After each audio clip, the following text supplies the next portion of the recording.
Hey guys, I am back to do my quick manga haul for the month of April 2020. Once again, I'm going to say it's not that many books, but other people might agree with me. We shall see. So first off, we got me catching up on Hatsuharu. I got volume 10 and volume 11. I was slightly behind on this one. This is another one of the shoujos that I read. This is about the main character is male, which is different because usually with shoujo the main character is a female. But he has always been kind of this playboy guy who just, hits on every girl, dates every girl, doesn't care what happens with every girl. Until one day he basically makes a pass at this other girl's friend and she gets upset and punches him. And then he's suddenly kind of enamored with that girl. And it's their, getting together story as well as other friends in their kind of group story. It's super adorable. I really like it so far. It's just very cute. So I had to catch myself up on it. So I am there now. The next one I got is the 10th volume of Arohara Ride. I think this one ends at like 13 or 14 or something, so it's getting pretty close. Yeah, another shoujo. No, main character, first love, high school, seems different than she knew. No, yeah. It's fine.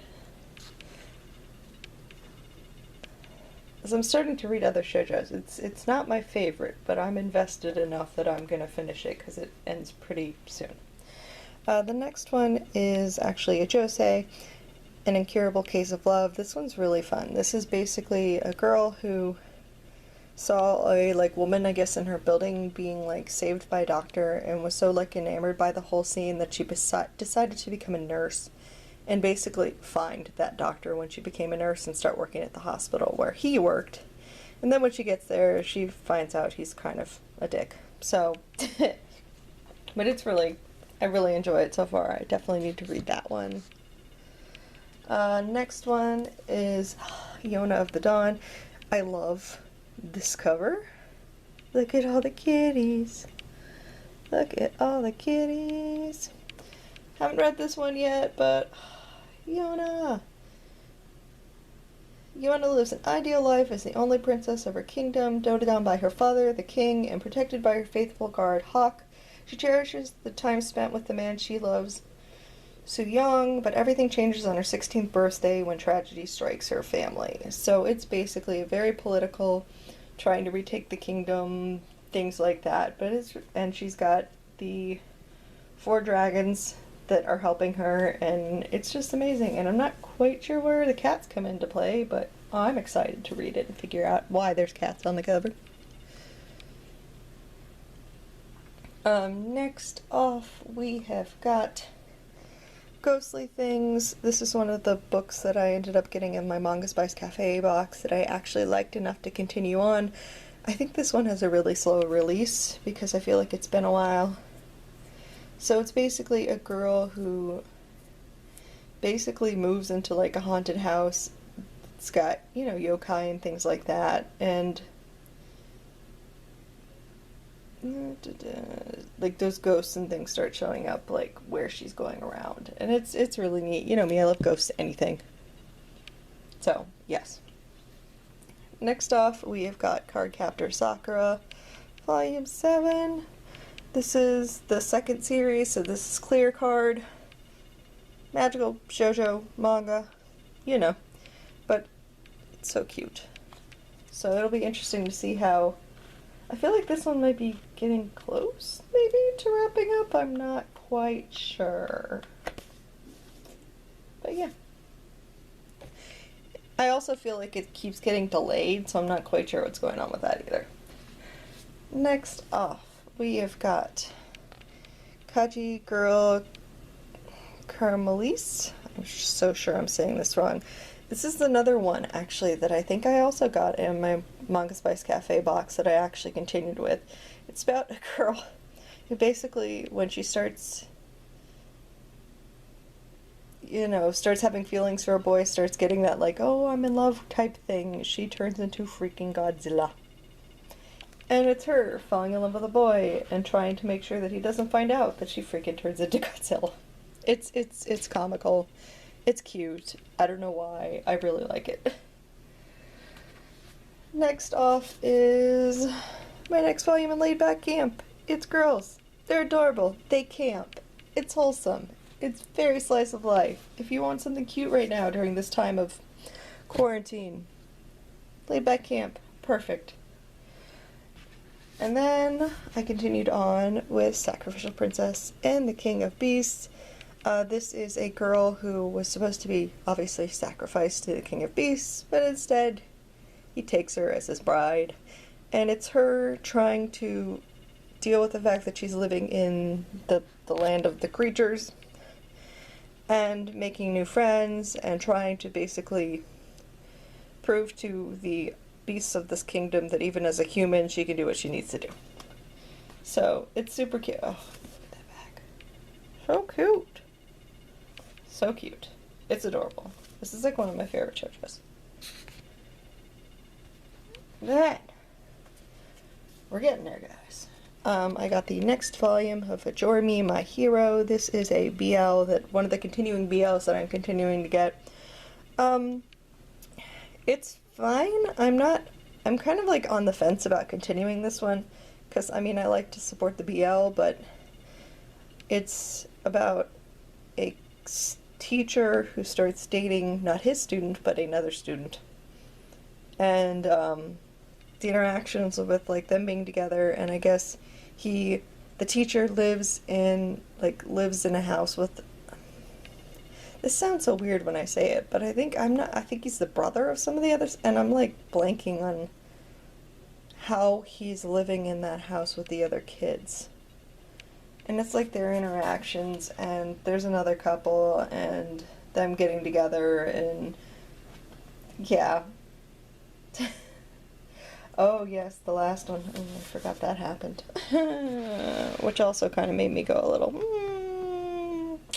really guys, we're gonna do that?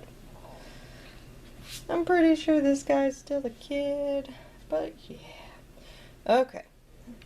Made in Abyss, Volume 8. I feel like we've got to be getting closer with this one. This is like one of the only... Is this a shonen? I think it's a shonen. I could be wrong.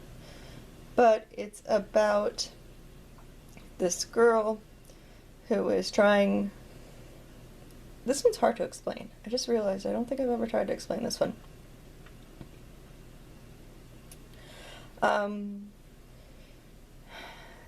They're like people who live...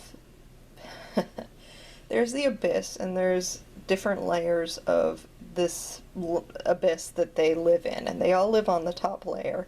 But there's some of these people who are the white whistles, I think, and they go further into these layers to try and collect things to like sell and stuff like that. And the main girl, her mother was one of those, and she went too far into the layers, and eventually if you get down too far, your body just cannot handle being further down. So like her mother goes missing in the further layers, and then she is going down into the further layers with this kid who looks like a robot that she made friends with, and they're like trying to save her mother. I hope that made sense. And then the last two are actually a new series that I'm starting. So the first one I got is Perfect World, which is a... Is this a shoujo or is this a josei? I'm guessing it's a shoujo. But this one Kodansha put out as a digital first, and then finally started putting out physical, and I knew I had to get it because this one is really hard-hitting and deals with this girl who basically had a crush on this guy when they were younger. Then things happen, flittered off, whatever, but then when they are older, they meet up again, and she realizes that he was in an accident and now cannot walk. And it's them trying to deal with being in a relationship with someone who cannot walk. So it's really emotional, really hard-hitting. It really doesn't shy away from what you have to do when someone can't move their legs.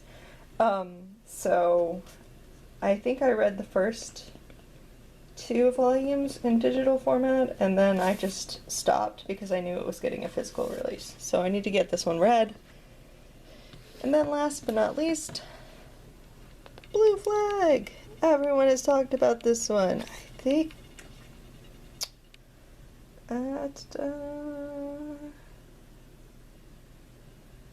love is already hard enough, but it becomes an unnavigatable maze for unassuming high school student Tachi and his shy classmate Futaba when they begin to fall for each other after their same-sex best friends have already fallen for them.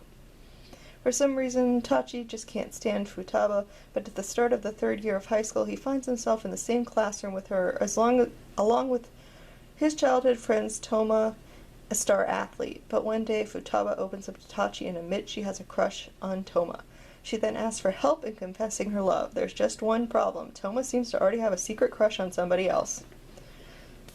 So yeah. Sounds good. I'm very much interested in trying that one out. That's a big boy.